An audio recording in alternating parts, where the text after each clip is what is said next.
Hello, and welcome to Past, the podcast about those who would never rule. I'm Veronica Fortune, and this week's episode is Midpoint Catchup. I hope you're all enjoying the midweek informative episodes. Please send me any feedback you have. I really want to make this useful and fun for all of you.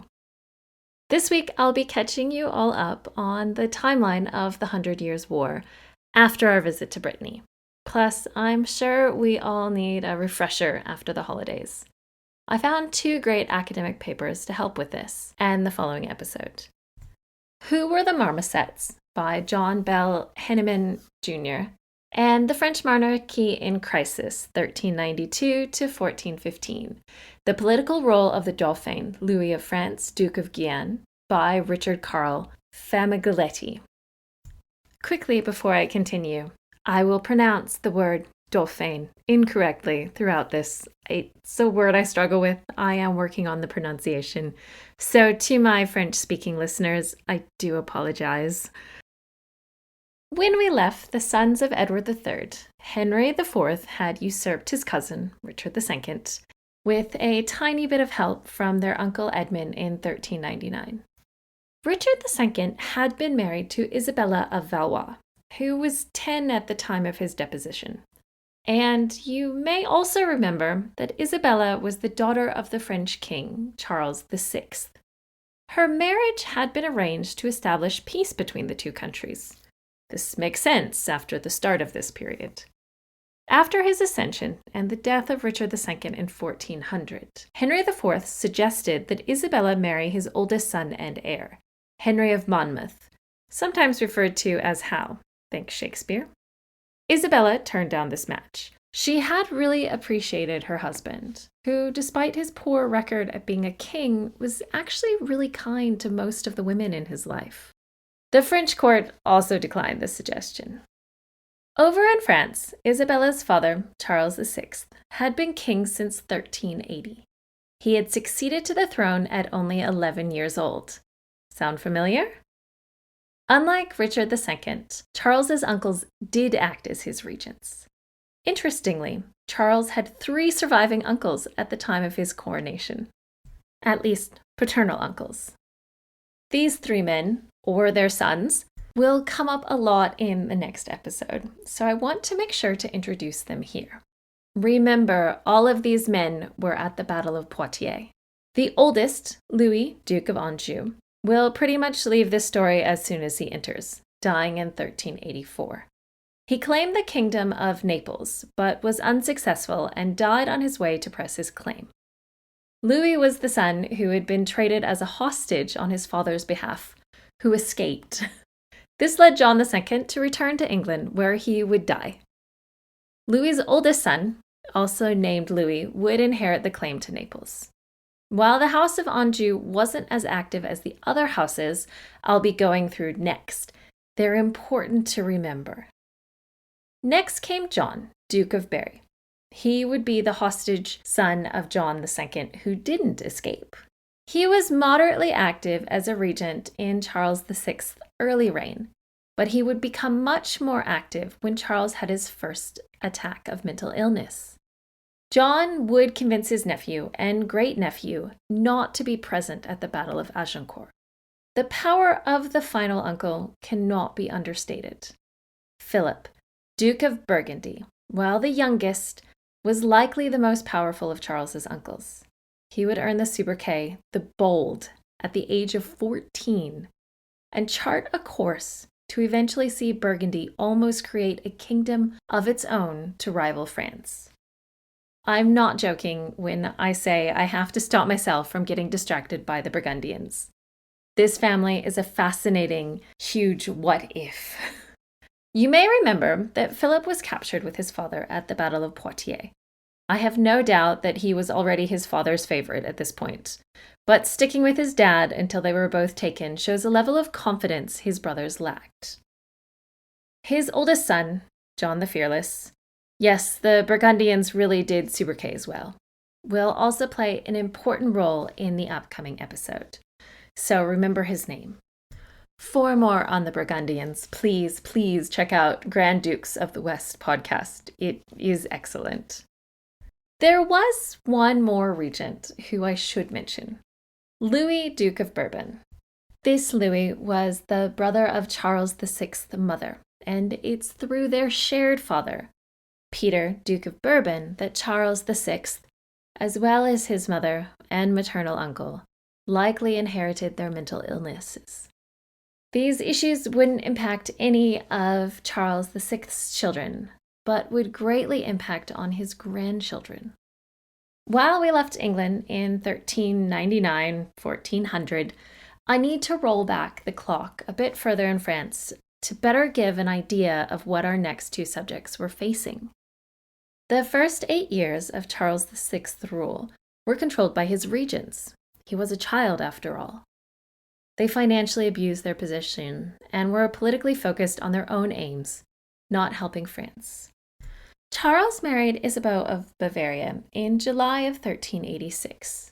They would have 12 children together, 7 who would survive into adulthood, including the subjects of the next episode, Louis and John. By 1388, when Charles VI took power, he would already have had an uphill battle restoring French prestige, had he not had any complications. Sadly, he had a huge complication. In 1392, on his way to Amiens to meet with Henry Bolingbroke, Charles VI became unwell. He was bedridden for a month from the 7th or 8th of April, with what could have been typhoid fever. Later that year, his mental illness would begin to emerge. Now, even today, the full understanding of the causes of mental illness aren't known. For example, those with a predisposition to schizophrenia are shown to be more at risk if they, say, smoke marijuana. But plenty of people smoke marijuana without any ill effects, and plenty of people have schizophrenia without ever having smoked. So typhoid fever could have caused Charles' symptoms to begin, but he had to be predisposed in the first place. He did have a strong family history on his mother's side. It can actually be traced back at least 3 generations. Charles's only sibling to survive into adulthood, his brother Louis, didn't show signs of the same mental health issues. Charles's issues, though, didn't appear immediately after his illness. It took a few weeks. On the 13th of June, an attempt was made on the life of the Constable of France, Oliver de Clisson, by Pierre de Craon. Charles considered this an insult to both him personally and the prestige of the French crown. Craon was a royal chamberlain, so had been in a trusted position. He was banished and his house was destroyed. He took refuge with the Duke of Brittany, at this time John IV, sometimes referred to as John V, the son of John of Montfort and Joanna of Flanders from last week's episode. It appears that Charles might have been hoping Craon's banishment would lead to his death, so the Bretons harboring him did not please the king. Charles set off with his army and 2 of his uncles to try to fix this oversight. Oh, and since I know you're all worried, Clisson survived and would live another 15 years. Now, this decision might have been the first minor sign that something was wrong with the king, but the first obvious event came in early August. From the French monarchy in crisis, quote, "The king began to utter silly words and make gestures unbecoming of the royalty, as if he were not of sound mind." End quote. The king sent knights ahead to ask the Duke of Brittany for Craon. The Duke responded that he had left already. The king refused to believe this, even though his uncles agreed that it was certainly true. A few days later, after setting off from Le Mans, the king was followed by a beggar who told him, quote, "Go no further, great king, for you are to be quickly betrayed," end quote, and eventually grabbed the reins of the king's mount. The beggar was hit and chased off, and the group continued. Charles VI rode in front of his troops with 2 pages.